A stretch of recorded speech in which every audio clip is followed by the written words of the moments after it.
Hello! Again, it's me, Mama Helen. Today, magluluto si Mama Helen ng nilagang beef. Yan. Simple lang to kasi nga kararating ko pa lang galing si Mama Helen sa pag-supply ng aking mga kakanin. So dahil hapon na, mag-aalas 6 na ng hapon, kailangan simpleng luto na masarap. Okay? Simple ang ingredients, basta masarap. Okay? Now, kasi nga nilagang beef ang gagawin ni Mama Helen. Beef, cabbage, luya, onion, and then konting pangpaanghang lang. 2 maliit na sili.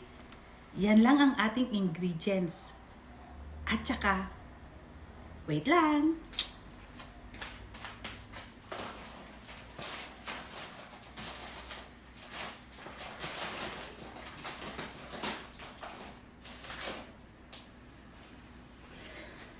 Oops! Nawala yung beef cubes. Wait lang.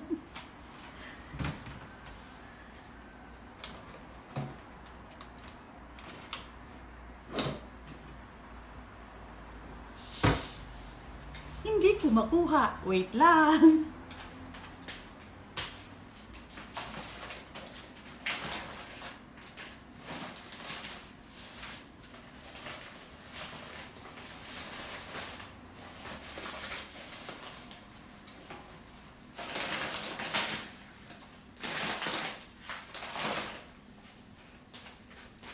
Tadada!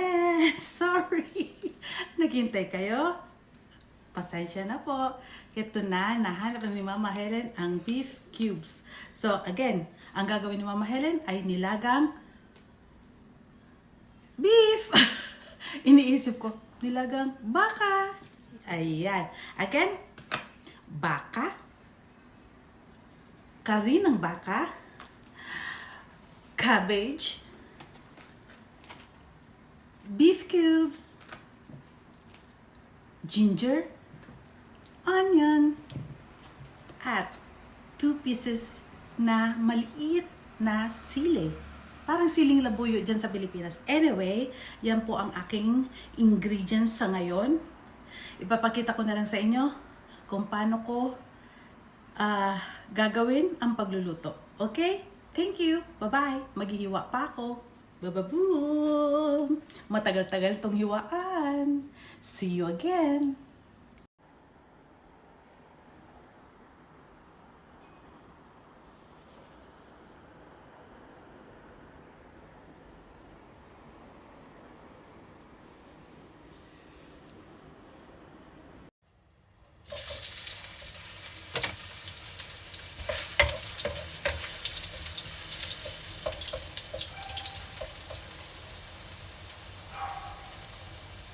Yan, kung nakikita ninyo, inuna muna ni Mama Helen ang gisa ng luya. Para lumabas na ang kanyang lasa. Ang luya, gustong-gusto ko to na gamitin pag nagluluto ng medyo maano ang amoy. Especially sa baka, kasi aside na nakakaalis siya ng parang anong amoy yan, may certain na amoy kang maaamoy sa baka, naaalis yan ito ng ginger, and aside from that, it adds doon sa lasa ng sabaw. So yan na. And then susunod na natin ang onion. Guys, tayo, may iba-iba tayong way of cooking ng mga nilaga. Ito naman, ito yung nilaga na basta lang may sabaw, pero masarap. Yan. Simple lang yan, kaya kahit sino kayang gawin yan. Yung hindi pa marunong magluto, ito, yan, magagayahan ninyo yan, kasi napakasimple lang. luya, sibuyas. Meron pa palang natira dito na sibuyas. Yan. Isang kutsa muna natin. Saute, saute, saute. Saute the ginger and onion. And then after that, we can... And then kanina pala, habang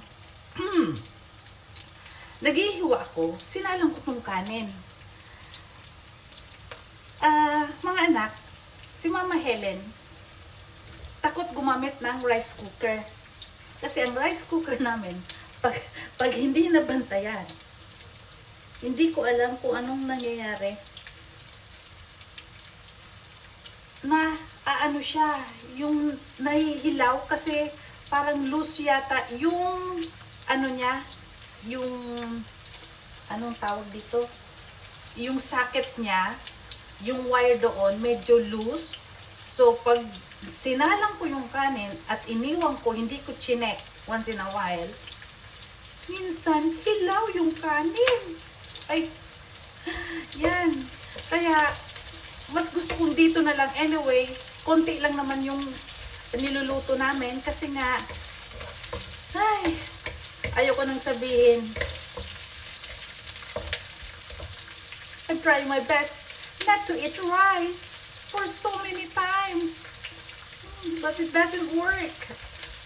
Natitempt pa rin si Mama Helen kumain ng kanin. Pero this time, I try my best to cook yung tamang ano lang, rice. Tamang amount lang ng rice ang lulutuin para sa kanila lang, hindi sa akin. Sometimes, nakakakain pa rin. Kaya alam mo na, matabang mataba. Healthy ang katawan ni Mama Helen. Hindi healthy, Diyos ko. Ubis na siguro, ubis. Anyway, ito na ang karne. Karneng baka. Ayan na, ayan na, ayan na. Isutay. Halu-haluin.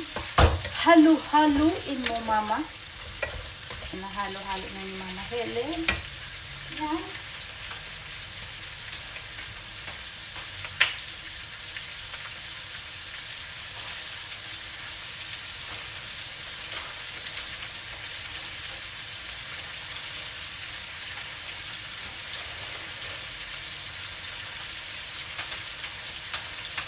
Ay, naku, day.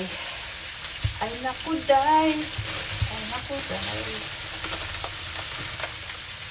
Yan, wait lang po.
Your love and your partner.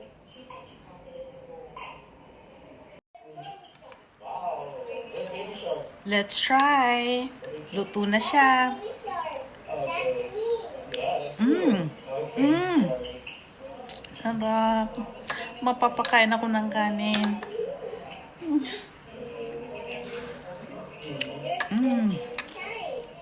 To be honest, I knew that she was the one when Yum, yum. Try niyo po, ha. Bye-bye. Love, love, love.